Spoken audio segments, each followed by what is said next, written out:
বাংলাদেশের বাইরে পৃথিবীর বিভিন্ন প্রান্তে যেখান থেকে চ্যানেল আই দেখছেন, আপনাদের সকলকে সাদর আমন্ত্রণ তৃতীয় মাত্রা দেখবার জন্য, সাম্প্রতিক নানা বিষয় নিয়ে আলোচনা করবার জন্য। আমার আজকের অতিথি বায় বসা আছেন মিস্টার কাজী ফিরোজ রশিদ। আপনারা সবাই জানেন যে তিনি জাতীয় পার্টির প্রেসিডিয়াম সদস্য, বাংলাদেশ সরকারের সাবেক মন্ত্রী এবং এই মুহূর্তে জাতীয় সংসদ সদস্য। আমার ডানে রয়েছেন মীর মোহাম্মদ নাসির উদ্দিন। তিনি বাংলাদেশ জাতীয়তাবাদী দল বিএনপি চেয়ারপারসনের উপদেষ্টা, বাংলাদেশ সরকারের সাবেক প্রতিমন্ত্রী, বাংলাদেশের রাষ্ট্রদূত ছিলেন সৌদি আরবে একসময় এবং চট্টগ্রাম সিটি কর্পোরেশনের প্রাক্তন মেয়র, এবং দুজনেই বাংলাদেশের খ্যাতিমান আইনজীবী। স্বাগত আপনার দুজনকে স্টুডিওতে। যে প্রশ্নটা দিয়ে শুরু করতে চাই, মিস্টার কাজী ফিরোজ রশিদ, আপনি জানেন যে সম্প্রতি ঢাকা ঘুরে গেলেন মার্কিন যুক্তরাষ্ট্রের সহকারী পররাষ্ট্রমন্ত্রী নিশাত দেশাই বিলওয়াল, এবং তিনি বাংলাদেশে অন্তর্ভুক্তিমূলক অর্থাৎ ইনক্লুসিভ একটি গণতন্ত্র দেখতে চায়। যুক্তরাষ্ট্র সে কথা বলেছেন এবং সংকট নিরসনের জন্য সংলাপের প্রতি সমর্থন ব্যক্ত করেছেন, যে সংলাপ মিস্টার নাসির উদ্দিনরা অনেকদিন ধরেই বলছেন সমঝোতার জন্য, এবং পরবর্তী নির্বাচন কবে হবে সেটিও নির্ধারণ করবে এদেশের মানুষ, এ কথাও তিনি বলেছেন। আবার অন্যদিকে আমরা যেটি লক্ষ্য করলাম যে বাংলাদেশ সরকারের একজন গুরুত্বপূর্ণ মন্ত্রী, তিনি তাকে দুয়ানার মন্ত্রী হিসেবে অভিহিত করেছেন। আরেকজন প্রাক্তন উপদেষ্টা সরকারের অত্যন্ত খ্যাতিমান রাজনীতিবিদ, তিনি তাকে বালিকা মন্ত্রী হিসেবে উল্লেখ করেছেন।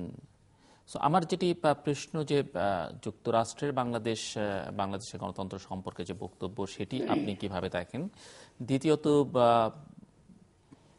মার্কিন যুক্তরাষ্ট্রের মতো একটি দেশের, নিশ্চয়ই আমরা ছোট নয়, আমরা নিজেদের আত্মমর্যাদা নিয়ে থাকতে চাই, বাঁচতে চাই, পৃথিবীতে অন্যদের সঙ্গে সম্পর্ক করতে চাই, কিন্তু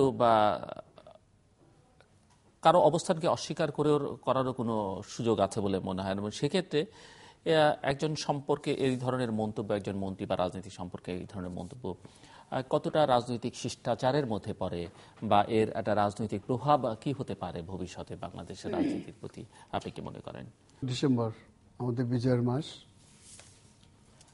আমরা সবাই জানি যে দেশে 1971 সালে একটি রক্তক্ষয়ী যুদ্ধের মাধ্যমে আমরা দেশ স্বাধীন করেছিলাম। সেই যুদ্ধের আপনি একজন যোদ্ধাও ছিলেন। এবং আজকে এই তারিখে আমাদের গোপালগঞ্জের কোটালীপাড়া, গোপালগঞ্জ অঞ্চল আমরা মুক্ত ঘোষণা করছে, এবং আজকে খুব বিজয়ের মাস হিসেবে এবং এই মুক্ত দিবস হিসেবে আমরা পালন করতেছি কোটালীপাড়া। আমার যাওয়ার কথা ছিলাম, যেতে পারিনি। আপনি যে কথা বলেছেন যে সম্প্রতিকালে আমাদের একজন বিদেশি পররাষ্ট্র বিষয়ক মন্ত্রী এই অঞ্চলের সে সফর করছেন, এবং এই সফর নিয়ে আমাদের কিছু কথাবার্তা হয়েছে। আমাদের আওয়ামী লীগের সেক্রেটারি জেনারেল, যিনি এলজিডি মন্ত্রী, সৈয়দ আশরাফুল উনি বলেছেন তাকে নিয়ে যে উনি একটা দুয়ানার মন্ত্রী, তার কথা তো দাম কেন। সজিতবাবু বলেছেন এক বালিকা। তো একটা কথা মনে রাখতে হবে যে সব কথার মধ্যেও আমাদের স্মরণ রাখতে হবে যে এরা আমাদের গেস্ট, আসলে আমাদের দেশের অতিথি। আমি তার কথা শুনতে পারি, নাও পারি, মানতে পারি, নাও পারি, কিন্তু সব কিছুর জবাব দেওয়ারও একটা রাজনৈতিক ভাষা আছে, একটা স্বাধীনতা আছে। আমার দেশে আসছে, আমি একজন পেয়ে গালাগালি করে দিলাম, এইটা কোনো মানে গণতন্ত্রের চ্যাপ্টারে পড়ে না। একজনকে বকাবকি করলে আমি খুব বড় হয়ে যাব, একটা বড় মস্তান হয়ে যাব, বড় শক্তিশালী হব, মানুষ এটা মনে করবে, এটারও কোনো ভাবার অবকাশ নেই। আমরা কূটনীতিক কৌশলে তাদের সমস্ত কিছু জবাব দিতে পারি। মার্কিন যুক্তরাষ্ট্র হয়তো এই নির্বাচনের সময় এই নির্বাচনের বিরুদ্ধে করেছিল, কেউ বলতে চাচ্ছেন, আমরা জানি না ভিতরের খবর। তা করলেও আমরা তাদের নির্বাচন করে জবাব দিয়েছি যে আমরা নির্বাচন করেছি। মনে করি যে এখানেই তাদের একটা বড় কূটনৈতিক পরাজয় ঘটেছে। ঠিক সেইভাবে আমরা সব কিছু জবাব দেব কূটকৌশলের মাধ্যমে। বকাঝকা করে তো এই আধুনিক যুগে কাউকে পরাস্ত করা যায় না, নিজেকেও বড় করা যায় না।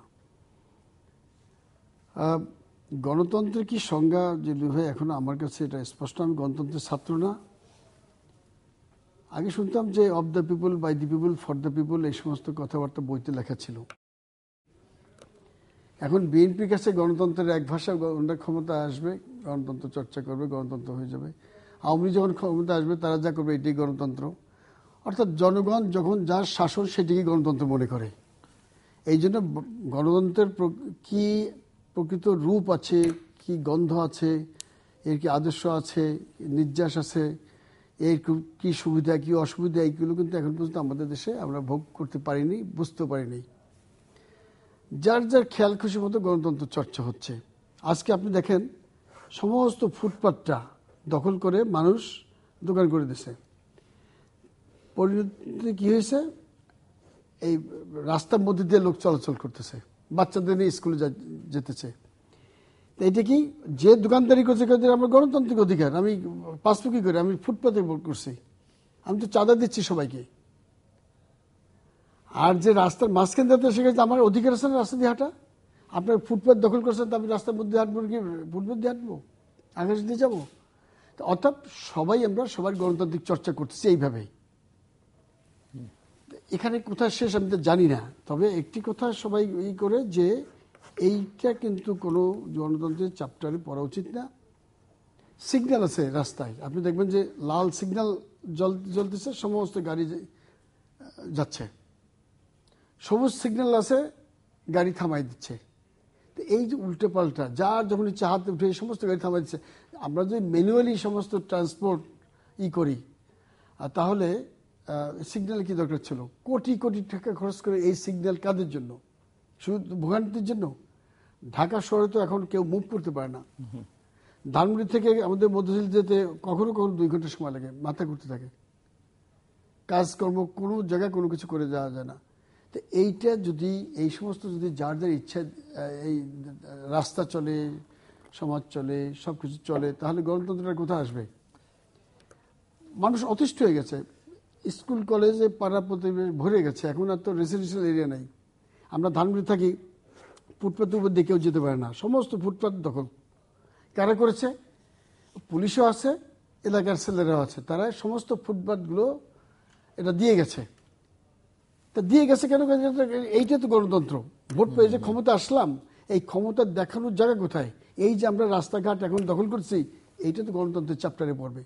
আমি যে বুড়িগঙ্গা দখল করতেছি, আজকে পত্রিকা দেখেন যে বুড়িগঙ্গা এখন আর দেখা যায় না, শুরু হইতে হইতে 2 বুড়িগঙ্গা মিল হয়ে গেছে। তো এইটা সমস্ত তো দখল হয়ে গেছে। কেন হয়েছে? গণতন্ত্রের এইটি সুফল যে আমরা রাষ্ট্রীয় ক্ষমতায় যখন আসি, যে যা ইচ্ছা সেভাবে দেশ চালাইতে পারি, যে যেভাবে পারি সেভাবে খেতে পারি, সেভাবে দেখতে পারি। এর চেয়ে ভালো তো কোনো ব্যবস্থা হইতে পারে না। দিস ইজ গণতন্ত্র। এর ব্যত্যয় যদি ঘটায়, আপনি যদি হাত দিয়ে জিল করতে যান, আরেকটাই করতে যান, গণতন্ত্র নাই, এইটা হইলো স্বৈর শাসকের করছিল 111। এই যে রাস্তাগুলো করলো, এটা সবই তো স্বৈরাচাররা করছে। স্বৈরাচার এরশাদ রাস্তা করছে, একটু মনে করেন নাসির ভাই, কইতে কইতে কইতে কইতে আপনি এতবার আল্লাহ খোদাকে ডাকতেন, কত আগে বেস্টের দ্বারা দ্বারা যেতে পারতেন, খালি স্বৈরাচার স্বৈরাচার স্বৈরাচার করছেন। আমাদের শুনতে মজা লাগে। এখন এই যে আমরা স্বৈরাচার এরশাদ এতগুলো রাস্তাঘাট করে গেছে, ধরেন এই যে ঢাকা বেরিবারটা দিয়ে গেছে, বন্যাবাদ যেটা মিরপুর থেকে শুরু করে ওই আসল থেকে শুরু করে উত্তরা থেকে শুরু ঘুরে ঢাকা দিয়েছি, শুধু পূর্বাঞ্চলে দিতে পারিনি। এই রাস্তাগুলো তো এখন আপনারা হাইওয়ে করে ফেলেছেন, রাস্তাঘাট চলে। আমাদের সমস্ত রাস্তাঘাটগুলো আমরা করলাম, আপনার সরিষার গইয়া দখল করে দামে নিয়ে গেলেন। একটা রাস্তার নাম লিখতেন যে সরিষার এরশাদ সড়ক, আমরা মনে করতাম যে মানুষ মরে গেলেও বুঝবো যে এইটাই সরিষার এরশাদ মানে ছিল। আমাদের একটা স্মৃতি তো রাখলেন না সরিষারের। রাস্তাগুলো আপনারা গণতন্ত্র আল্লাহরা নিয়ে গেলেন নাম কেটে। লাভটা কি হলো? বানিয়েছি আমরা, ফল ভোগ করলেন আপনারা। আমাদের গায়ে একটা তকমা গেলেন আমরা সরিষার, আপনারা গণতন্ত্র। গণতন্ত্রের এই যে সৌন্দর্য মানুষ দেখতেছে এখন রাস্তাঘাটে বেরোনো যায় না গণতন্ত্রের জন্য। মোটর সাইকেল কত লক্ষ হয়েছে প্রতিদিন, কত বেড়েছে কোনো হিসাব নাই, অর্ধেকেরই কিন্তু লাইসেন্স নেই। এই যে রাস্তাঘাটে প্রতিদিন যাই ট্রাফিক জ্যাম হচ্ছে এবং অ্যাক্সিডেন্ট হচ্ছে, কেন? রাস্তার মধ্যে দিয়ে মানুষ হাঁটতেছে। কেন হাঁটবে? ফুটপাথ দিয়ে হাঁটার কোনো উপায় নেই। আর রাস্তায় কত গাড়ি আছে, কোন গাড়ির ফিটনেস আছে, কোন গাড়ি নেই, কোন ড্রাইভার লাইসেন্স আছে, কোন গাড়ি নেই, এইটা দেখার কোনো উপায় নেই। কারণ এটা গণতন্ত্র। আপনি যে দেখবেন আমরা যে দেশে গণতন্ত্র কায়েম করলাম 90 সালে, আপনার এই লাইসেন্স দেখবেন এই জন্য। এবং এখন তো গণপরিবহন এত বিশৃঙ্খল হয়েছে যে আমাদের একজন সাংবাদিক, আপনাদের সবারই পরিচিত জগলুল হাফেজ চৌধুরী, তিনিও এরকম ভাবে মারা গেলেন। এই অনুষ্ঠানে অনেকবার জগলুল সাহেবের সাথে আমরা খুবই ঘনিষ্ঠ, একটা টকশোতে সম্প্রতি করেছিলাম। সে এইভাবে তার অকাল মৃত্যু আমরা চিন্তাই করতে পারি না। খুব মর্মান্তিক যে একটা বাস থেকে যদি কোনো লাইসেন্সধারী ড্রাইভার হইতো এই কাজ করতো না।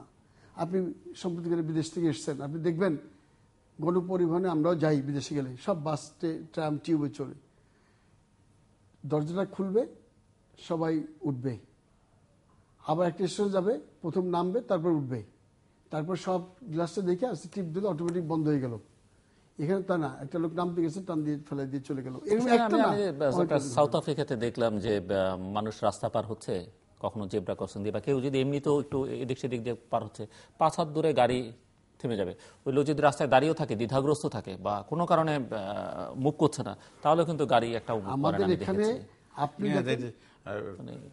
এই যে হাই, আমি শেষ করে দিচ্ছি, হাই এই যে আমাদের রাস্তার উপর দিয়ে যে ব্রিজগুলো করছে, আপনি ভালো মানুষ একটু হাঁটে অসুবিধা তো উঠবেনই না, ভালো মানুষ উঠতে পারে না, মহিলারা উঠতে পারতেছে না, এত উঁচাই কেন আসবে? পৃথিবীর কোন দেশে এই রাস্তার উপর দিয়ে ব্রিজ আছে? আপনি আন্ডারগ্রাউন্ড করবেন, অথবা আপনি জেব্রা ক্রসিং সব জায়গায়, আপনি সিঙ্গাপুরে যান, বাংলাদেশে এখন জেব্রা ক্রসিং নেই, বাংলাদেশে এখন ডিজিটাল যেগুলো আছে সিগন্যাল, সেগুলো কাজ করে না। সিগন্যাল কাজ করে, না সিগন্যাল গুলো কাজ করে, মানে রেড লাইট চলছে তো মানুষ গাড়ি চলছে, আবার হয়তো গ্রিন লাইট জ্বলছে, গাড়ি বন্ধ হয়ে আছে।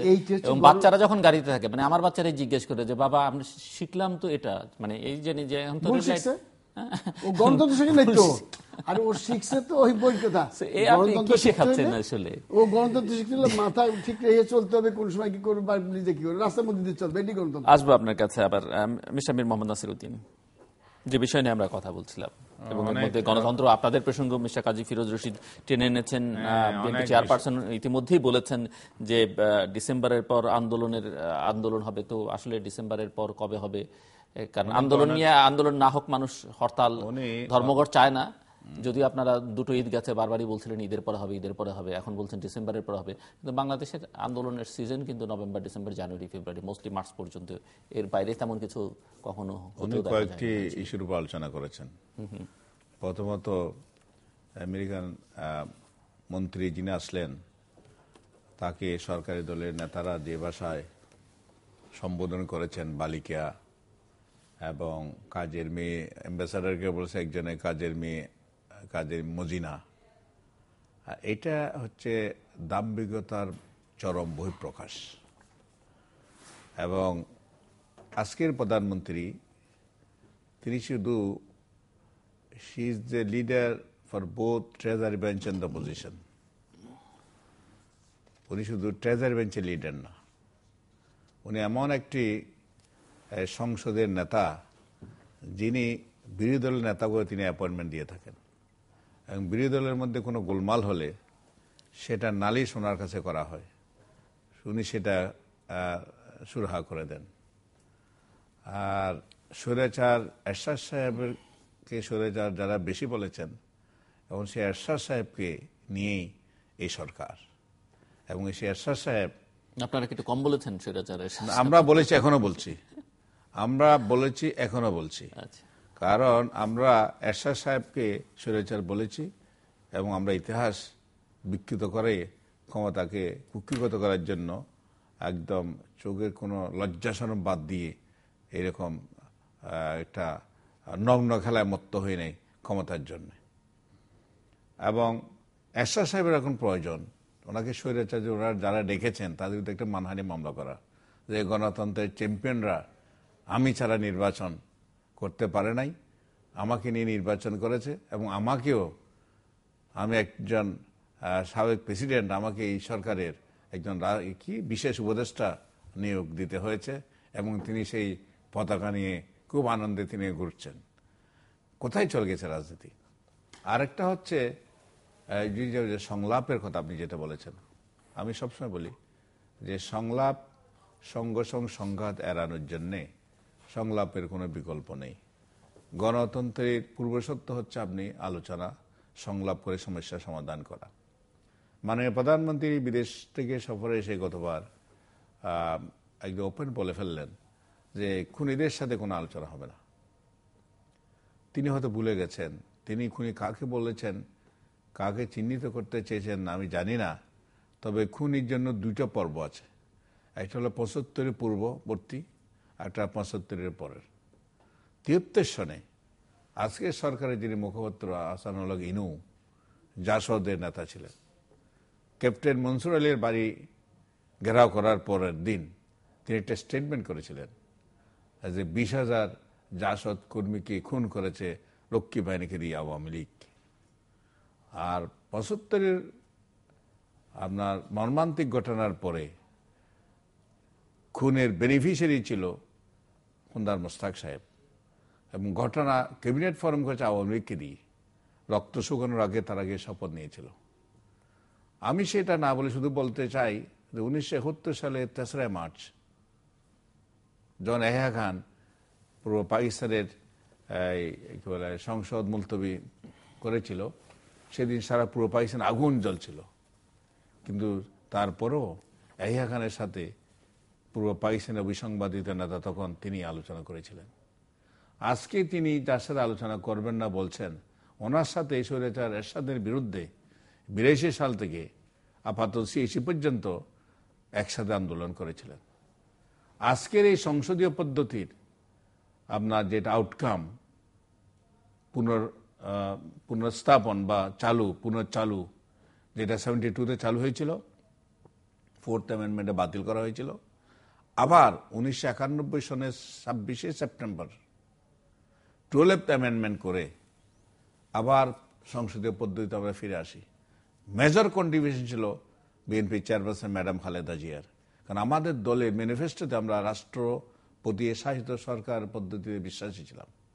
আমরা সংসদীয় পদ্ধতির সরকারে আমরা বিশ্বাসী ছিলাম না, ম্যানিফেস্টো ছিল না।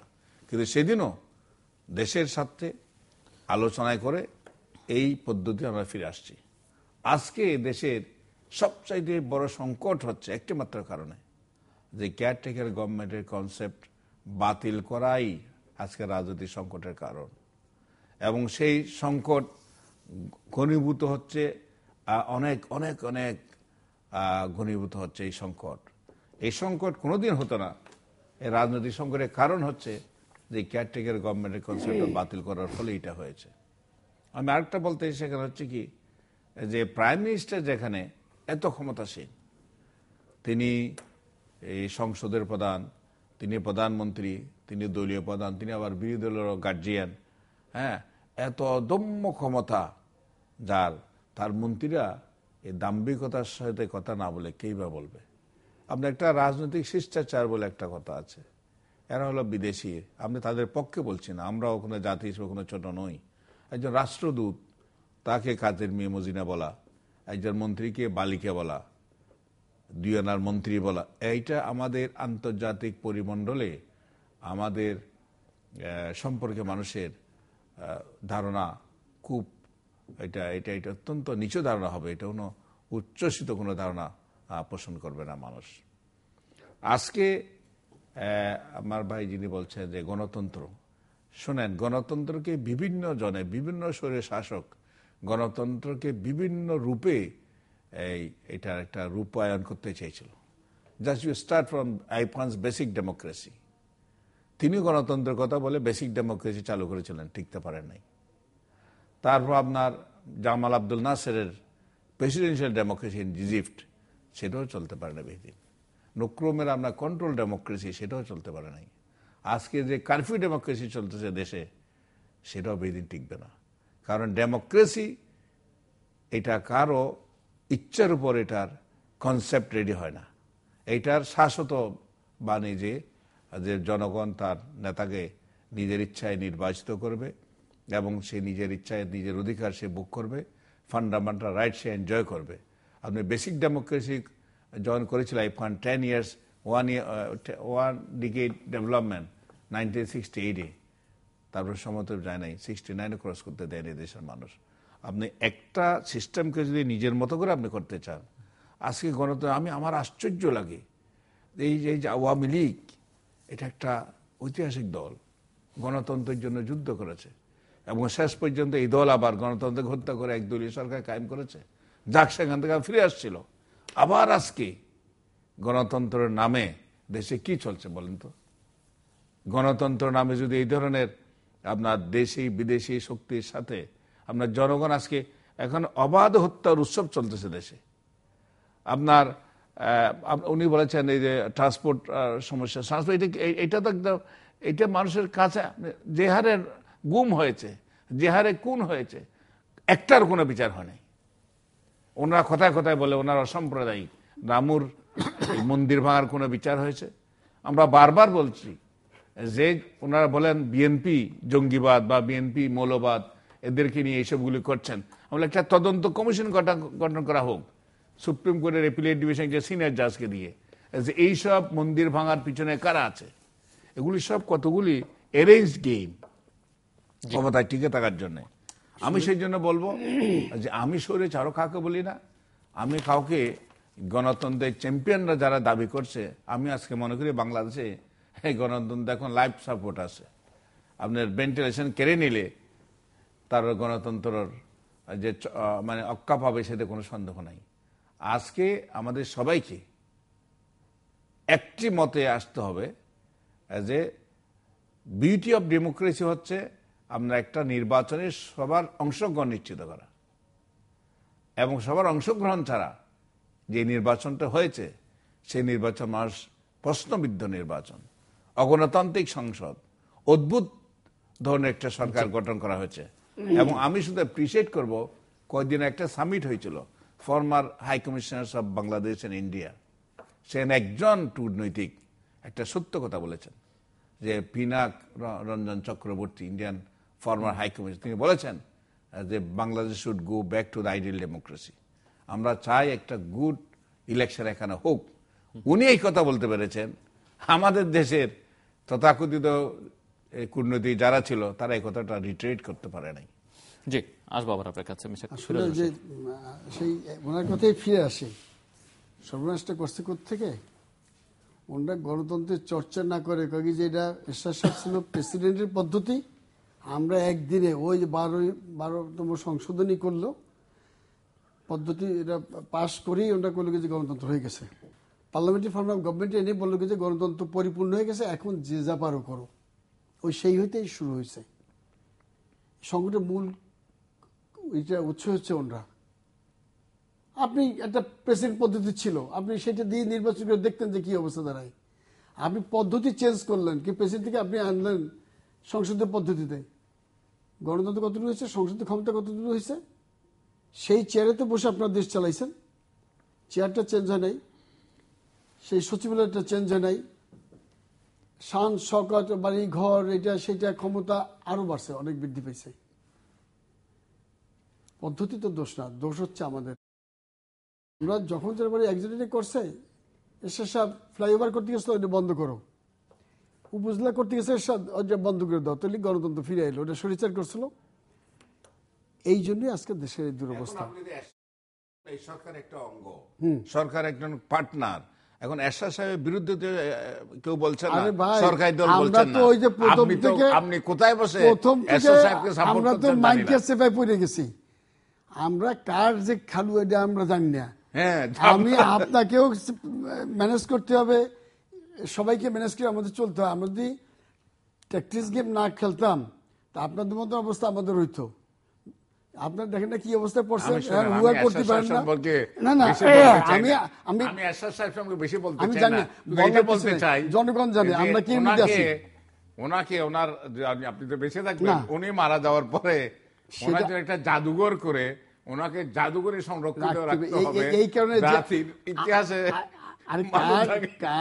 রাজনীতি কারে কোথায় রাখতে হয় আল্লাহ ছাড়া কেউ জানে না। তবে সবাই বলবে যে আমরা কৌশলী খেলা দেখি আমরা আছি এখন টিকে, রাজনীতি আমরা নেই।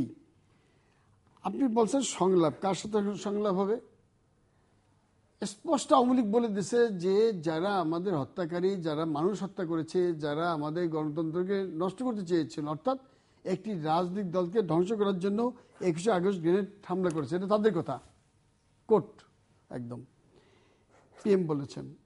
তাদের সাথে খুনিদের সাথে কিছু সংলাপ ভালো, এখন আপনি প্রত্যেকদিন তার সংলাপ নিয়ে দরখাস্ত নিয়ে ঘুরতেছেন, ওটা বলতেছেন নাকচ করে দিয়েছেন, হবে না, সুপ্রিম কোর্টে নাকচ হয়ে গেছে। প্রধানমন্ত্রী বলা মানে আওয়ামী লীগের সুপ্রিম কোর্ট বলা হয়ে গেছে আমরা কোনো আপনাদের রিভিউ পিটিশন নেব না, অ্যাকসেপ্টেড না, যান। আর আপনার চলে আসতে হবে, ওই সংলাপের কথাটা বাদ দিয়ে দেন।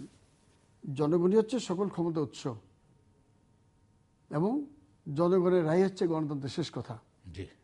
জনগণ তো রায় দিয়ে এদের ক্ষমতা বসাই দিছে, তা আপনি জনগণ এই করবেন কেন, এদের বিরুদ্ধে যাবেন কেন?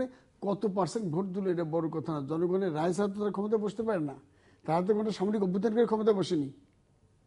আপনি তো ওই যে 12তম সংশোধনী পাশ করে আপনি কাম করে দিয়েছেন যে সংসদীয় পদ্ধতি নিয়ে আসছেন, প্রেসিডেন্ট পদ্ধতিতে প্রেসিডেন্টের ভোট হতো জিল ভাই, এখন তো তাও হচ্ছে না। এখন সংসদে 153 জন যদি ইলেক্টেড হয়ে যায় তাহলে তো সংসদীয় পদ্ধতির জয় জয়কার। তা আপনি পদ্ধতি করছেন ওইটা, আর দোষ দেবেন আরেক জায়গায়, তা তো হবে না। জনগণ ভোট না দিলে পার্লামেন্টারি সিস্টেমও হতে পারে, প্রেসিডেন্সিয়াল ফর্মও হতে পারে। আপনাদের খালি ডেকুর দেন যে আমরা গণতন্ত্র ফিরে আনছিলাম, ওই যে পার্লামেন্টারি ফর্ম গভর্নমেন্ট করে, এইটা ঠিক না, এটা ভুল করছেন। ওই পদ্ধতি রেখেও গণতন্ত্রের চর্চা করতে পারবেন। বিগত নির্বাচন মানে আপনি এই প্রশ্ন তুলছেন বা এটি বলতে চাইছেন যে বাংলাদেশের মতো দেশে সংসদীয় পদ্ধতির শাসন কার্যকর নয় বা উপযোগী নয় এখনো হয় না। না।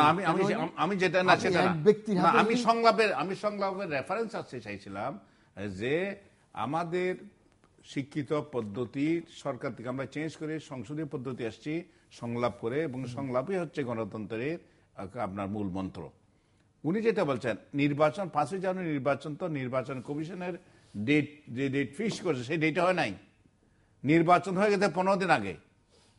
5ই জানুয়ারিতে ইলেক্টেড হইতে হয়েছে মাত্র 147 কত, এর আগে তো 154 অলরেডি ইলেক্টেড। কিভাবে ইলেক্টেড? আপনি বলেন, আপনি এখানে বলেন লক্ষ লক্ষ লোকেশন বলে আপনি এমপি হয়েছেন, আপনি আপনার ভোটটা আপনি দিতে পারছেন। চিফ জাস্টিস ভোট দিয়েছে, প্রেসিডেন্ট ভোট দিয়েছে, প্রাইম মিনিস্টার ভোট দিয়েছে, কেউ কারো ভোট দিতে পারে নাই। অর্থাৎ 154 করে একটা কতগুলি আপনি ইলেকশনে আসবেন না, আমাকে একটু বলতেন, আমি ওয়াকওভার নেব না, এটা তো আমার রাজনীতি, এটা তো আপনি ক্ষমতা থাকেন না, আপনি ক্ষমতা থাকেন, কতদিন থাকবেন দেখেন। আমি তো আছি, তারিখ দিতে লাভ নাই, আল্লাহ যতদিন রাখবেন আছি, জনগণ আপনি কোন দিকে বুঝতে পারছেন, আপনি কি ওরা নাই, আমি বলতেছি সবার কথা, আপনাদের কথা কই দিই, পার্লামেন্টের পক্ষে, আমি পার্লামেন্টের বাইরে, আমি তো পার্লামেন্টের ভেতরে, যে পার্লামেন্টে 154 জন হচ্ছে আপনার অটো এমপি, এগুলি নিয়ে ভুয়া কেউ না, এটা সবচেয়ে ভালো এক জায়গায় আমেরিকা বলছে আমি তো ভুয়া এমপি, আমি তো ভোটে হই নাই, এরকম বলছে এক্সিস্টিং এমপি। হাওয়ার এটা না, ভুয়া কেউ না, সব পার্লামেন্টে আছে। আমি আপনাকে আবার বলছি with all authority, one of the MP in new York তাকে রিসেপশনে এসে বলেছে ভাই আমি আমাকে এমপি বলি, আমি ভুয়া এমপি, আমি ভোটে এমপি হয় না। Forget it. এখন যেটা হচ্ছে সমস্যা, আপনি যদি মনে করেন আপনি বিনা ভোটে ক্ষমতায় সংসদ নিয়ে অদ্ভুত ধরনের একটা সরকার গঠন করে আপনি দেশ চালিয়ে যাবেন, দেশ চালিয়ে যান, জনগণ যেদিন জেগে উঠবে, গণ অভ্যুত্থান হবে, যখন হয় দেখবেন, প্রত্যেক চাঁদে চাঁদে তারিখ দিচ্ছে, না না, আপনারা গণতন্ত্র হত্যা করে যদি মনে করেন you have become the champion of democracy, তাহলে সেটা তো না হয় না। এরশাদ হত্যা করলো, একবার কংগ্রেসের শেখ হাসিনা হত্যা করছে, একবার জামাত হত্যা করছে, আপনারা কি করছেন? আপনারা গণতন্ত্র সমুদ্র রাখছেন। আমরা গণতন্ত্র প্রতিষ্ঠা করেছি। অন্য প্রসঙ্গে যে মিস্টার মীর মোহাম্মদ নাসিরউদ্দিন, আমরা কথা বলছিলাম ওই যে মার্কিন মন্ত্রীকে ঘিরে বাংলাদেশের রাজনৈতিক নেতৃবৃন্দের বক্তব্য। বাংলাদেশের গার্মেন্ট শিল্পের কথা আমরা সবাই জানি, অত্যন্ত গুরুত্বপূর্ণ একটি খাত বাংলাদেশের অর্থনীতির জন্য, এবং বাংলাদেশের এই গার্মেন্টস কে ঘিরে গার্মেন্টসের নানান ধরনের দুর্ঘটনার প্রেক্ষিতে যারা ক্রেতা, তারা ইউরোপিয়ান ক্রেতারা এবং মার্কিনী ক্রেতারা মিলে দুটো অ্যালায়েন্সের মতো করেছে, একটির নাম অ্যাকর্ড এবং একটির নাম অ্যালায়েন্স, আপনি জানেন। প্রধানমন্ত্রী মন্ত্রিসভার নিয়মিত গত বৈঠকে বলেছেন যে বাংলাদেশের গার্মেন্টস বন্ধ হলে বস্ত্রের অভাব হবে তাদেরই, অর্থাৎ যারা ক্রেতা তাদেরই, কাজেই অ্যাকর্ড অ্যালায়েন্সকে গুরুত্ব দেওয়ার কোনো প্রয়োজন নেই, এটি গার্মেন্টস মালিকদের উদ্দেশ্যে বা সংশ্লিষ্ট ব্যক্তিবর্গের উদ্দেশ্যে তিনি বলেছেন। আপনার কাছে কি মনে হয়? আমি তো মনে করি এটা পরিণাম মানে ইমেচিউরড স্টেটমেন্ট হয়েছে সেটা, কারণ আপনি এই গ্লোবাল ভিলেজে একটা দেশ আইসোলেটেড হয়ে চলতে পারে না। আমেরিকার গার্মেন্টস বায়ার, একজন one of the biggest buyer of America, সে বলছে যে গার্মেন্টসে শ্রমিকের রক্তের দাগ আছে, সে গার্মেন্টস আমি ক্রয় করব না। আপনি তার সে বক্তব্যটা তা আপনি ইগনোর করতে পারেন না। এখন উনি কাপড়ের অভাব হবে না, কাপড়, হ্যাঁ, বাংলাদেশ এখন 18 কোটি মানুষের দেশ, এটা ভারতে একটি মার্কেট হয়ে গেছে। এখন ভারতের পণ্য এখানে 6 লাখ হয়ে গেছে। না, সেটাই কথা বলেছেন। উনি বলেছেন যে যারা বাংলাদেশ থেকে গার্মেন্টস নেন, হ্যাঁ, তাদেরই অভাব হবে যদি আমাদের থেকে না নেয়, আমাদের থেকে না নেয় না। সেটা ওনার কি, ওনার স্ট্যাটিস্টিকটা কি সেটা আমি জানি না। তবে বাণিজ্য মন্ত্রী বারবার হিজ ক্রাইং লাইক এনিথিং যে আমেরিকার সব শর্ত পূরণ করার পরও তারা আমাদের জিএসপি সুবিধা দিচ্ছে না। এটা বারবার প্রত্যেক মিডিয়া তিনি সেটা বলছেন। এবং আমার মনে হয় যে আমেরিকান যে মিনিস্টার ফর ফরেন অ্যাফেয়ার্স যিনি আসছেন, ওনার সাথে এই ধরনের ব্যবহার, এই ধরনের কমেন্ট করা, অ্যাম্বাসাডারকে কাজের মেয়ে হিসেবে সম্বোধন করা, এগুলো হচ্ছে একটা আউটবাস্ট। এগুলো হচ্ছে তাদের ক্ষুব্ধতার আউটবাস্ট হচ্ছে। সেটা হয়ে কিন্তু দেশ সেভাবে দেশকে চালানো যাবে না। আপনার এটা গ্লোবাল ভিলেজে ইন্টারন্যাশনাল যে রিলেশনশিপে আপনার একটা এই দেশ একটা আইসোলেটেড হয়ে থাকতে পারে না। আপনি যদি মনে করেন যে ওনাকে ওনার পার্শ্ববর্তী দেশ সাথে সমস্ত চুক্তি মুক্তি করে টরে উনি মোটামুটি ক্ষমতায় থেকে যাবেন, কিন্তু ওনাকে একদিন না একদিন জনগণের কাঠগড়ে আসতে হবে। কারণ আওয়ামী লীগ গণতন্ত্রকে এইভাবে যে পদদলিত করতে পারে, জনগণের রায়কে এইভাবে উপেক্ষা করতে পারে, সেটা আমার কষ্ট হয়। কারণ আমি দেখেছি, আমি আমি আমি ওরা 71-এর আগের আওয়ামী লীগ, 74-এর পরের বাকশাল, তারপরে আবার গণতন্ত্র দেখেছেন বলছেন, কিন্তু তার ভোট এবং বাতির অধিকারের জন্য রাজনীতি করতে গিয়ে আজকে ভোটের অধিকার পদদলিত করে ক্ষমতায় থেকে তারা আত্মতৃপ্তি পাচ্ছে, কোনোদিনও পাচ্ছে না। কারণ মাননীয় প্রধানমন্ত্রীর যে বক্তব্য মাঝে মধ্যে সেগুলি মনে হচ্ছে যেন যে এটা তো এত একজন দেশের প্রধানমন্ত্রী এই বক্তব্যটা রাখতে পারেন না। তিনি দেখেন না কোন জায়গায় আছে, সব জায়গায় ললেসনেস। আপনার 16 অ্যামেন্ডমেন্ট করা হলো জুডিশিয়ারিকে নিজের হাতে নিয়ে আসার জন্য। এখন জুডিশিয়ারি কিন্তু সুপ্রিম জুডিশিয়াল কাউন্সিলের বিরুদ্ধে কারো কোনো অভিযোগ ছিল না। এবং 5th অ্যামেন্ডমেন্টের আপনাদের জাজমেন্টে যখন আপনার ক্যাটে গভর্নমেন্টের বাতিল, সেখানেও আপনার ওই চিফ জুডিশিয়াল কাউন্সিলের বিরুদ্ধে কোনো বক্তব্য হাইকোর্ট থেকে আসে নাই। সেটাও সেখানে সাপোর্ট করেছে যে supreme judicial council should continue. কিন্তু তারপরেও না, তারপরে শেষ নয়, আমরা ক্ষমতা নিজের হাতে আনতে হবে। কারণ ওনার উত্তরাধিকার নিযুক্ত না হওয়া পর্যন্ত তিনি ক্ষমতায় থাকবেন। এমন সংশোধনী আনা হয়েছে 15th অ্যামেন্ডমেন্ট, যে সেখানে আমাদের কনস্টিটিউশন কন্টেইনস 153 আর্টিকেলস, এবং 153 আর্টিকেলস মধ্যে 52 আর্টিকেলস হ্যাজ বিন অ্যামেন্ডেড, এবং শুধু অ্যামেন্ড করা হয়েছে এই জন্য যেগুলি আর কোনোদিন সংশোধনযোগ্য নয়। পৃথিবীর ইতিহাসে কোনো পার্লামেন্টে কোনো বিধান অসংশোধনযোগ্য সেটা কোনো নজির নেই। তিনি সেটা করেছেন, এবং করে ক্ষমতাটাকে নিজের হাতে রাখার জন্য এবং কুক্ষিগত করে রাখার জন্য। জনগণ যেদিন আপনার উত্তাল তরঙ্গ, জনতার উত্তাল তরঙ্গ যেদিন রাজপথে আসবে, সেদিন দেখবেন কে কি হয়। বেসিক আইফোন ক্ষমতা ছাড়বে সেটা দেখো চিন্তা করা নাই। জামাল আব্দুল নাসের ক্ষমতা ছাড়বে দেখো চিন্তা করা নাই। তাতে আপনার লাভটা কি? আপনার কেন বসাবে জনগণ? জনগণ তাদের বুকের রক্ত দিয়া, গুলি খেয়া সরকারকে উৎখাত করে ওনাকে বসাবে কেন? আপনি জনগণের জন্য কি করছেন? জনগণ যদি আপনাদের উপরে কিছু মনে করেন নাসির ভাই, রাজনীতিবিদদের, আমি তো রাজনীতি করি, মানুষ আমাদের ভালো চোখে দেখে না, ঘৃণার চোখে দেখে। এই যে আপনি এই যে কথা বলতেছেন, সমস্ত পাবলিক দেশে বিদেশে শুনতেছে, দেখে যে আমরা কত মিথ্যে কথা বলি, কিভাবে আমরা ধাপ্পা দিই পাবলিকে। কি এখন এই সরকার খাওয়া আমরা এলি ভালো করবো? আপনি তো অতীতে ক্ষমতা ছিলেন, আপনি ভালো করেন নাই, সেটা তো আপনার কপালে দুর্ভোগ। আমরা ক্ষমতা ছিলাম 9 বছর, আমরা ভালো কাজ করিনি দিকে তার দুর্ভোগ আমাদের। আমরা এখন আপনাদের সরকার ভালো কাজ করতেছে, এই সরকার তো খারাপ কাজ করতেছে, এই জন্য তো জনগণ সবাইকে খারাপ মনে করে। আপনি নিজের ভুলটা কেন বলেন না? আপনি খালি সরকার দোষ দেন। আমি সরকারের পক্ষে বলতে আসি নাই, কিন্তু সরকার কেউ নেই, আমার কিছু কথা বলতে হয়তো। গার্মেন্টসের কথা বলতেছেন নাসির, কিছু মনে করেন না। ব্যবসায়ীরা কি দেখে? ব্যবসায়ীদের কোনো দল নাই, কোনো দেশ নেই যেখান থেকে পণ্য সস্তায় আমদানি করে লাভ করতে পারবে সেই দেশে ওরা ঝুঁকবে। আপনি যদি এখানে দেওয়ালও দেন, উপর দিয়ে সেই পণ্য নিয়ে যাবে তারা। কারণ আমাদের দেশে শ্রমিক খুব কম, আমাদের কম লেবার, আমরা করি, তাদেরকে আমরা প্রোডাকশন করতে পারি। সেই জন্য ওই আমেরিকা কি বললো, সরকার কিছু আসে না, তার ব্যবসায়ীরা কিন্তু সরকার নিয়ন্ত্রণে না, তার পুঁজি দিয়ে সে পুঁজিপতি দেশ, তার পুঁজি দিয়ে সে ব্যবসা করবে। সমস্ত ব্যবসা এখানে চলে আসতেছে। আগের থেকে এক্সপোর্ট বেশি হয়েছে এবং আগের থেকে আপনি দেখবেন যে নতুন নতুন শিল্প গার্মেন্টস যারা আছে এখন, আপনি নতুন উদ্যোক্তা হয়ে না আবার, কিন্তু যারা আছে তারা বাড়াইতেছে এক একটা গার্মেন্টসে 15,000 20,000 শ্রমিক কাজ করতেছে, আরো বাড়াচ্ছে। অর্থাৎ কেন?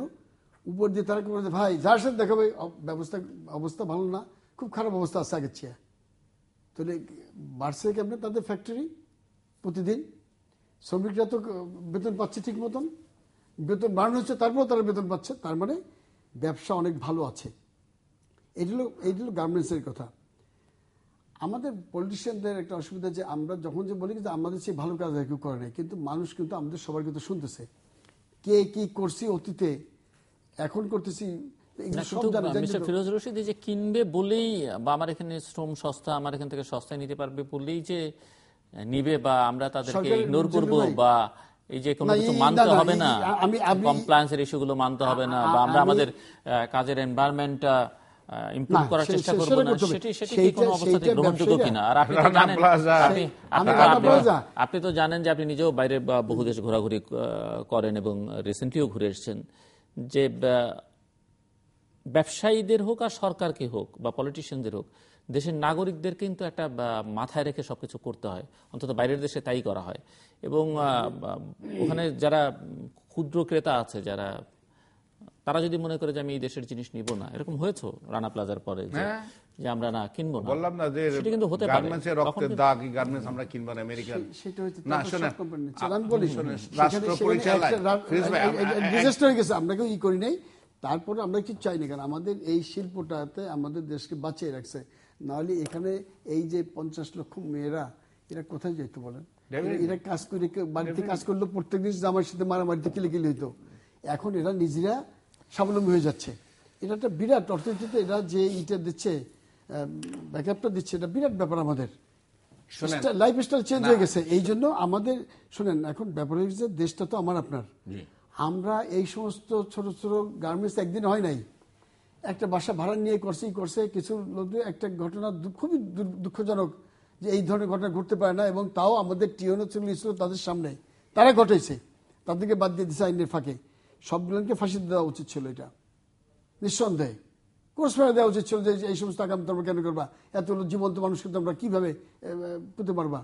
কিন্তু আজকে আমাদের এই ইন্ডাস্ট্রি যদি, গার্মেন্টস শিল্প যদি এইভাবে প্রবৃদ্ধি না হইতো, তাহলে আমাদের দেশের অবস্থা খুব খারাপ হয়েছে অর্থনীতিতে। আরেকটি প্রসঙ্গে যাই, আমি একটু শেষ করতে চাই। আপনি তো এরশাদ সাহেবের 9 বছরের শাসন আমলে আপনি মন্ত্রী ছিলেন, আপনি ইলেকশন করার জন্য জনগণের ঘরের দৌড়ে যেতে হয়েছে আপনাকে, গেছি, এবং সেখানে গিয়ে বলছেন আমাকে লাঙ্গল মাথায় ভোট দেন। হ্যাঁ গেছি, একদম গেছেন। আজকে একটা রাষ্ট্র পরিচালনার মূল শক্তি হচ্ছে জনগণ এবং জনগণের আস্থা অর্জন। আজকের এই রাজনীতিটা কোথায় গেছে? সেই রাজনীতিটা আপনার গ্রাম থেকে ঢাকায় চলে আসছে। ঢাকায় বসে করে আপনি এমপি হচ্ছেন, মন্ত্রী হচ্ছেন। সেটা হলো সবচেয়ে বড় দুর্ভাগ্যজনক গণতন্ত্রের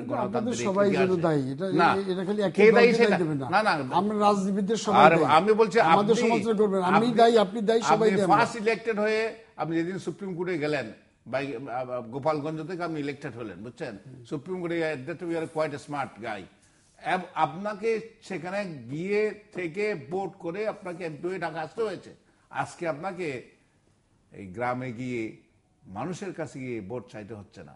অর্থাৎ এই সরকার, এই আজকের আওয়ামী লীগ, কাজী ফিরোজ রশিদ অবশ্য গণতন্ত্র কোনো ফর্মেরই হোক না কেন একটু কন্টেস্ট করে নির্বাচিত,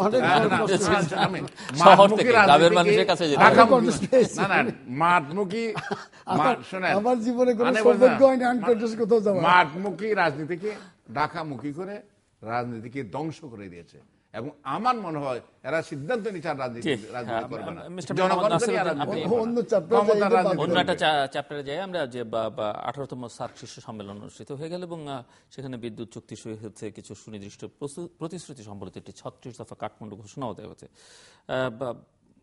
সবচেয়ে ইন্টারেস্ট বাংলাদেশের যেটি নিয়ে, সেটি হচ্ছে যে বাংলাদেশের প্রধানমন্ত্রী এবং ভারতীয় প্রধানমন্ত্রীর মধ্যে একটি বৈঠক হয়েছে এবং আশাবাদ একটা ব্যক্ত তারা করেছেন যে সীমান্ত ও তিস্তা চুক্তির সুরাহাটা খুব শিগগিরই হবে। কি মনে হচ্ছে আপনার?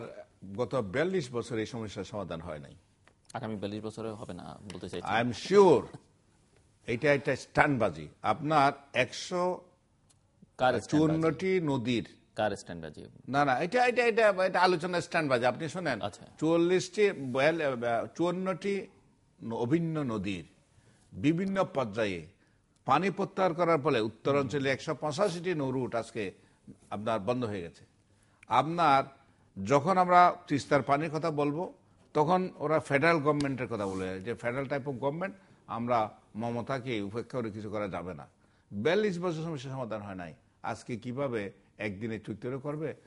আপনার ফেলানির মতো একটা নিরীহ মহিলাকে গুলি করে হত্যা করে তার লটকে রেখেছিল, তার ট্রায়াল, ফেন্সিবল ট্রায়ালে তাকে আসামিকে খালাস দেওয়া হয়েছে, আবার সেটার বিচারের নামে প্রহসন শুরু হচ্ছে। মারা গেল গুলি করে আমার কাঁটাতারের লটকে, তাকে দাফন করা হলো বাংলাদেশে। বাংলাদেশ সরকারের পক্ষ থেকে এখনো পর্যন্ত একটা দাবি উঠলো না যে গুলি করে অমিয় বোস নাকি, যে বিএসএফ এর যে সৈনিক তাকে গুলি করে মেরেছে, তাকে বাংলাদেশে এনে বাংলাদেশের ডিউলি কনস্টিটিউটেড কোর্টে তার বিচার হওয়া উচিত ছিল। কিন্তু বিচার হবে কোথায়? বিএসএফ আদালতে। আপনার খুনিকে বিএসএফ, আপনি যে খুনি তার আদালতে বিচার, আপনি কি আশা করতে পারেন? এটা সরকারের নতুন পরাশ্রিত একটা চরম দেউলিয়াপনা।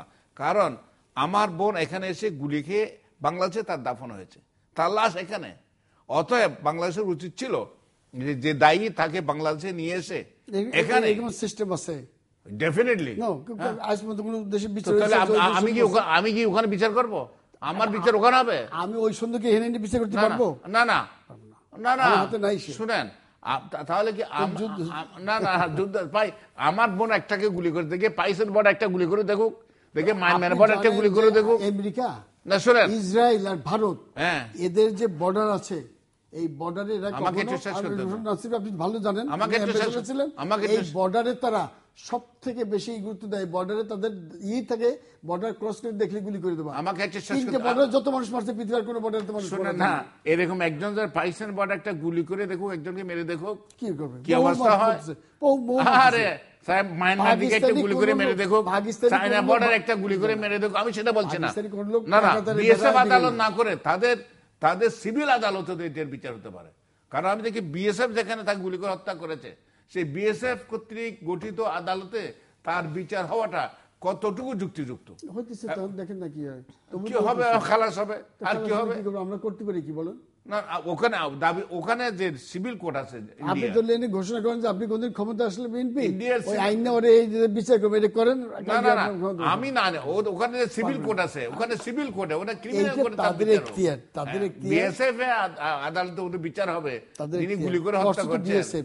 শুনেন, এইসব 42 বছর যে সমস্যা সমাধান বেরোবারি ছেড়ে দিয়েছেন কয় বছর আগে, আমাদের বিডিআর করিডোর পাইছেন এখনো পর্যন্ত?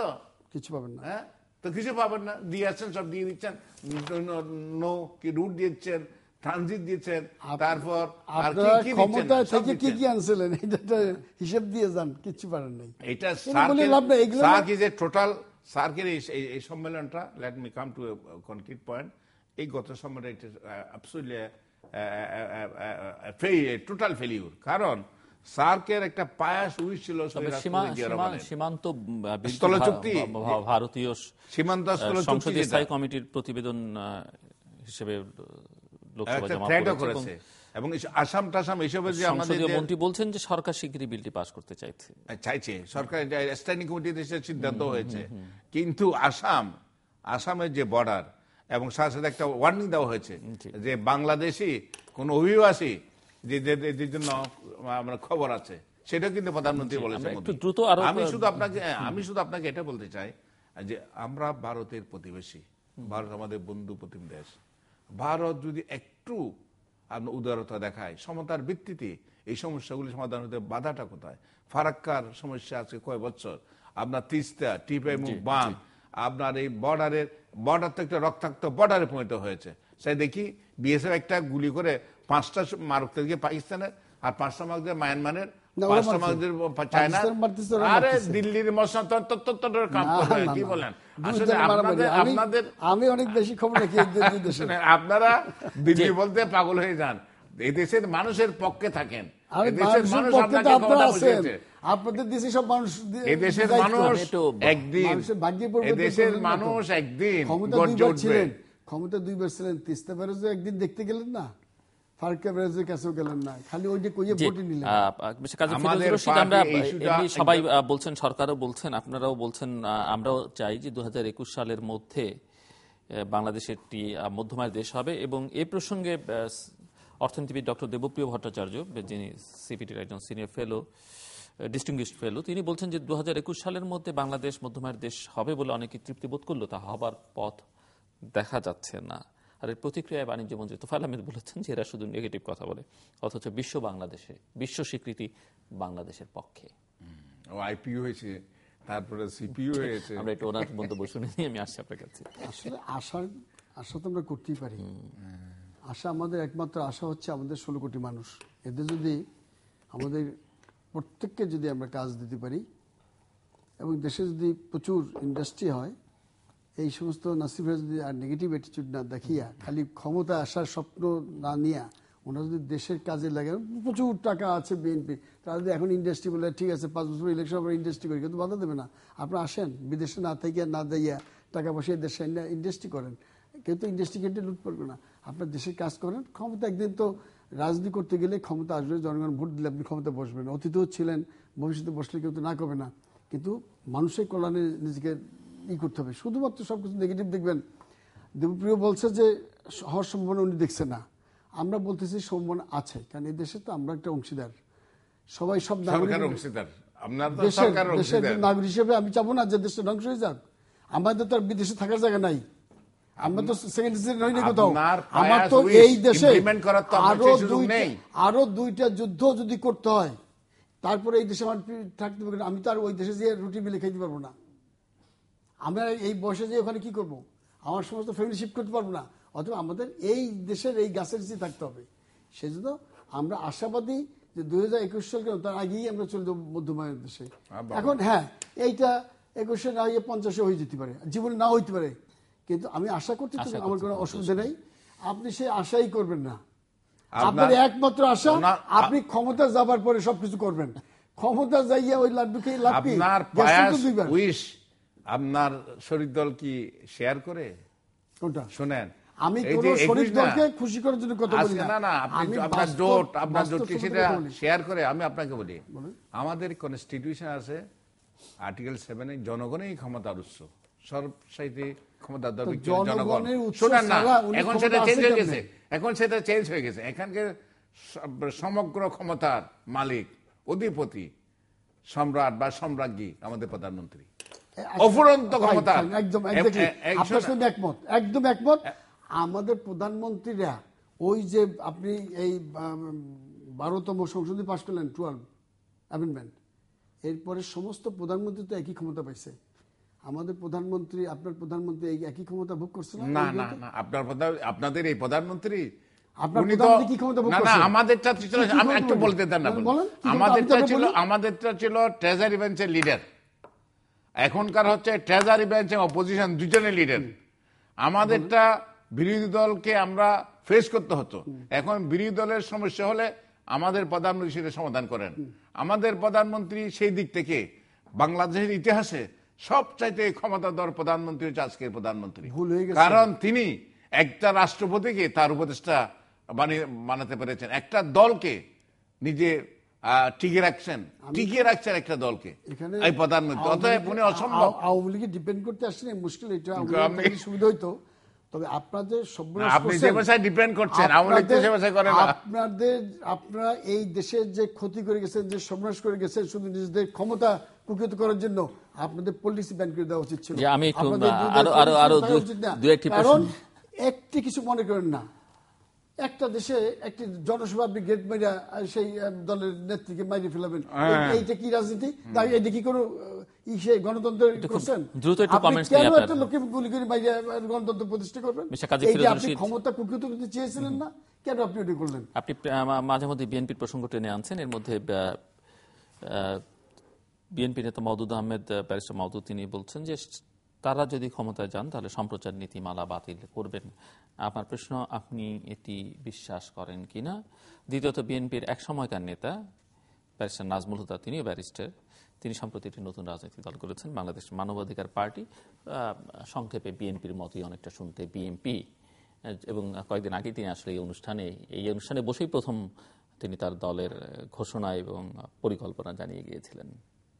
ভাই একটা সুবিধা আছে যে উনি খুবই সাংস্কৃতিক মন, উনি রাস্তাঘাটে বসেই গান রচনা করেন। সুদা ভাই দল ওইভাবে এই যে এখানে বসে একটা দল রচনা করছেন, এবং এর আগে বসে রচনা করেন, ইচ্ছে প্রকাশ করছেন। এর আগে উনি আমার সামনে বসে জাতিকে জানিয়েছেন। এর আগে উনি একটা দল বানিয়েছে, সেটা একদম নিয়ে গেছে, দলই নিয়ে গেছে, বিএনপি নাকি একটা, ওইটা নিয়ে বিএনএফ নিয়ে সংসদে ঢুকছে, বিএনএ করেছেন তিনি, বিএনএফ করে সংসদে ঢুকছে একটা ছেলে। খুদাবে এইভাবে দল বানিয়েছে, আরেকটা বানিয়েছে। আমি উইশ করি যে উনি ভালো থাকুক দলটা নিয়ে, এবং দলটা নিয়ে এগিয়ে যাক সামনের দিকে। আমরা চাই যে এটা গণতন্ত্রের মধ্যেই পড়ে, একটু একজনের ইচ্ছা আছে সে দল করবে, জনগণ তাকে চাইলে তার কোনো অসুবিধা নেই। কিন্তু আমাদের আহমেদের বক্তব্য যেটা তিনি বলেছেন যে সম্প্রচার নীতিমালা বাতিল, একদমই ঠিক কথা না, কারণ এইগুলো হচ্ছে জনগণকে ধোঁকা দেওয়ার কথা। উনি আইলে এটি করবেন, উনি আইলে ওটা করবেন। উনি যখন ছিলেন তখন কি করছেন? আইলে যা করবেন ভাই, ভবিষ্যতে তো আমি জানি না, আমার ভবিষ্যতে কপালে কি লেখা আছে উনি জানেন না, আমিও লেখা জানি না। অতীতে কি করছি এই জানেন, এখানে আমল নামার টান দেন না অতীতের, সিএস রেকর্ড দেখবেন না। আপনি যে ভবিষ্যতে যেটা মাঠ পড়তে হবে এর লিগে দৌড়দৌড়ি করতেছেন, এইটা চলবে না। মওদুদ ভাই কি করছে, উনি যখন ক্ষমতায় ছিল উনরা কি করছে, আপনাদের উপরাষ্ট্রপতি ছিল তো আপনাদের সময়, আমাদের সময় প্রধানমন্ত্রী ছিল, আপনাদের সময় তো ছিল না। আমরা তো আমাদের সময় ছিল, আমাদের এখন আমাদের লিডার সেটা না। আমি একটু কথা বলতে চাই, তখন কি করছে হচ্ছে কি আপনি বিরোধী দলকে নিচ্ছিন্ন করে, না কোনো না বিরোধী দলকে বিলুপ্ত করে আপনি কি গণতন্ত্রের ঝান্ডা ঘুরাতে পারবেন? গণতন্ত্রের ঝান্ডা ঘুরাতে পারবেন? আপনাদের এই বর্তমান সংসদে যারা বিরোধী দল আছে এদের তো লজ্জায় মাথা হেঁটে আমাদের নিশ্চিত করতেছে না তো, আমাদের খাওয়াই পরে রাখতে কি আশ্চর্য ব্যাপার। আপনাদের খাওয়া, আপনি যে কথা বলেন, আমরা আগে কইতাম, আপনারা আমাদের বলতেন গৃহবন্দী বিরোধী দল রবকে, এখন মানুষ তাই ভয় টাকা পয়সা দিয়ে আপনি পত্রিকায় পড়েন, আমি বলতে লাভ কি? আপনার পক্ষে আমি কথা কব না। এই মতন ভালো বিরোধী দল কখনো সংসদ ছিল না।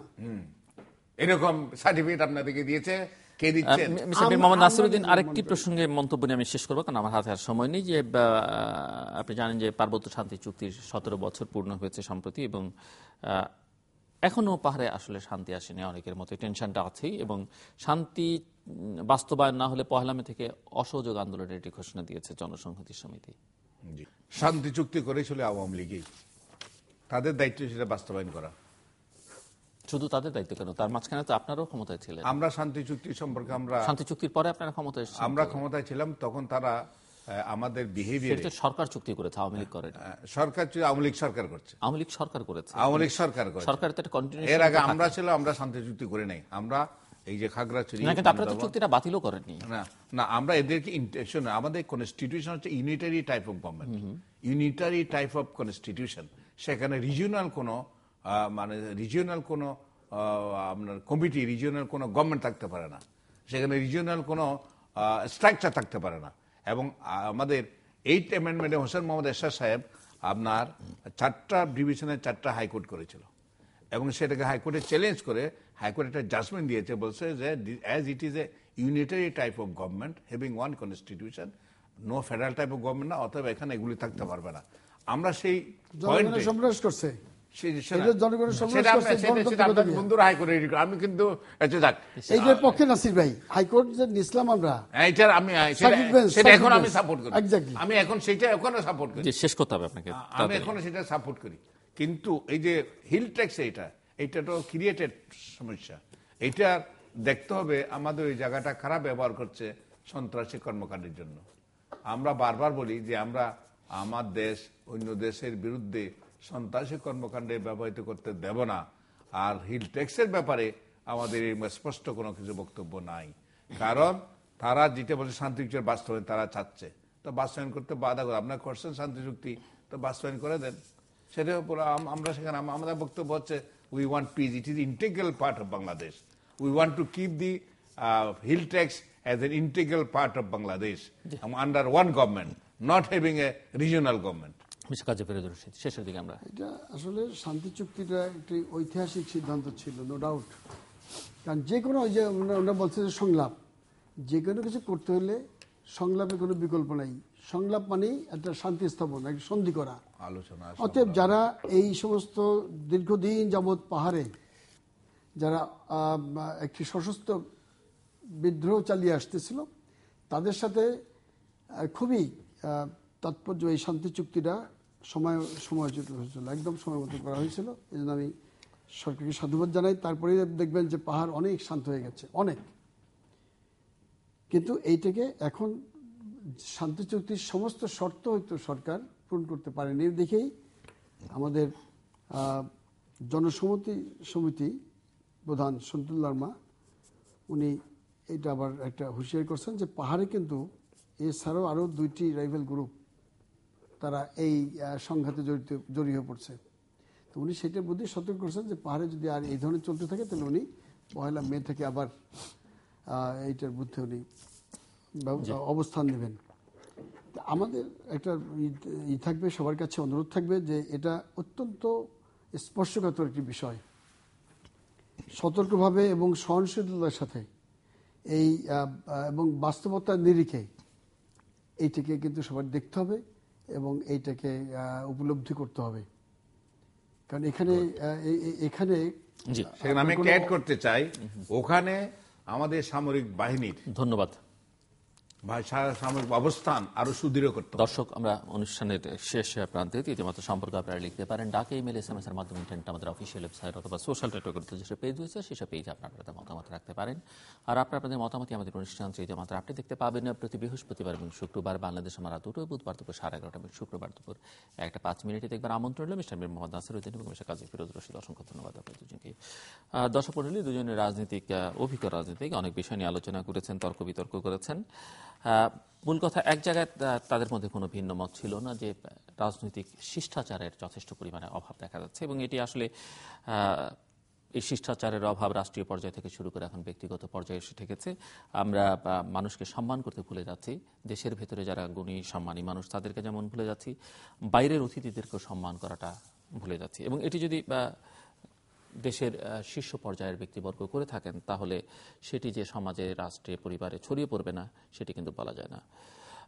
স্বীকার করি কিংবা নাই করি, দেশে হয়তো এক ধরনের রাজনৈতিক শান্তি অবস্থা বিরাজ করছে, যদিও পাহাড়ের শান্তি নিয়ে আমরা একটু আগে আলোচনা করলাম, যেটি আমার এক অতিথি অত্যন্ত যথার্থতার সঙ্গে বলেছেন, অত্যন্ত সতর্কতা, সহনশীলতা এবং গুরুত্বের সাথে, অত্যন্ত বুদ্ধিমত্তার সঙ্গে এই সমস্যাটি সমাধান করতে হবে। এই শান্তি শেষ শান্তি নয়, এই শান্তি স্থায়ী শান্তি নয়, যেটি সামগ্রিকভাবে দেশের কথা আমরা আলোচনা করছি। কারণ প্রধান একটি রাজনৈতিক গোষ্ঠীকে বাইরে রেখে বা তাদের সঙ্গে কোনো ধরনের সমঝোতা ছাড়া আলটিমেটলি শান্তি হবে না।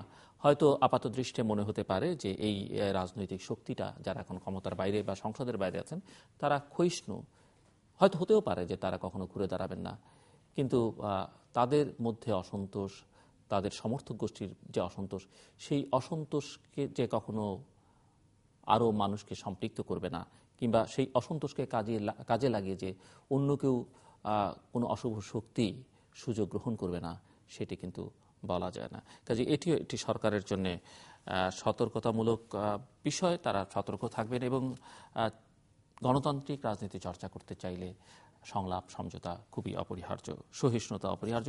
বাংলাদেশ ভারত সম্পর্কের প্রসঙ্গে আমরা আলোচনা করেছি, আলোচনার মধ্যে এসেছে সার্ক শীর্ষ সম্মেলনের প্রেক্ষিতে প্রতিবেশী রাষ্ট্র হিসেবে এই টেনশনটা থাকবেই, কিন্তু উভয় দেশকেই আসলে উদারভাবে এগিয়ে আসতে হবে সম্পর্কটা উন্নয়নের ক্ষেত্রে। ভারতের দিক থেকে একটু দায়িত্বটা বেশি, যেহেতু তারা বড় দেশ, আর বাংলাদেশের দিক থেকেও আত্মমর্যাদা বজায় রেখে খানিকটা উদার হয়ে কিন্তু এই সম্পর্কটাকে আরো ঘনিষ্ঠ করবার দিকে মনোযোগ দিতে হবে।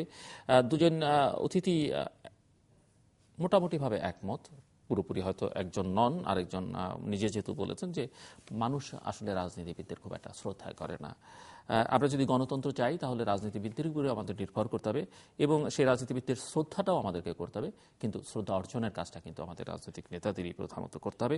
দেশের অর্থনীতি নিয়ে অনেক সন্তোষের জায়গা আছে, অসন্তোষের জায়গাও আছে, এবং কেউ যখন সমালোচনা করেন কোনো সিভিল সোসাইটির বা অর্থনীতিবিদ বা একাডেমিশিয়ান, সেটিকে যেন আমরা ইতিবাচক নিতে পারি, এবং এটিও কিন্তু এটি গণতন্ত্রের অংশ, সমালোচনা। আন্দোলন কবে হবে, কিভাবে হবে? আন্দোলনের নামে অরাজকতা কেউই চান না, এটি যেমন সত্য। মানুষ আবার গণতন্ত্র চায়, মানুষ আবার ভোটারবিহীন নির্বাচন চায় না, মানুষ চায় না দেখতে তিনি বা তার এলাকার একটি মানুষও ভোট দিলেন না, কেউ নির্বাচিত হয়ে গেলেন, সেটিও কিন্তু মানুষ দেখতে চায় না। কাজেই দুদিক থেকেই যথেষ্ট পরিমাণে বিবেচনা সুযোগ রয়েছে, দুপক্ষেরই অনেক অবস্থানের। রাজনীতিবিদরা অনেক রেটরিক কথার কথা বলেন, সেটি অবশ্য অত্যন্ত গুরুত্বের সঙ্গে আমাদের মাথায় নেওয়া দরকার নেই। নতুন নতুন রাজনৈতিক দল হবে, এখানেও কিছু বলবার নেই, গণতান্ত্রিক রাষ্ট্র যেহেতু আমরা বলবার চেষ্টা করছি। সব মিলিয়ে যে কথা সেটি হচ্ছে যে আমরা একটি সুশৃঙ্খল, একটি আধুনিক, একটি গতিশীল বাংলাদেশ দেখতে চাই, আর কাজটা কিন্তু করতে হবে রাজনৈতিক নেতৃত্বের, কারণ নেতৃত্বের ভূমিকায় তারা রয়েছেন। দর্শক, আমাদের সঙ্গে থাকবার জন্য অসংখ্য ধন্যবাদ, আপনাদের সবার জন্য শুভকামনা।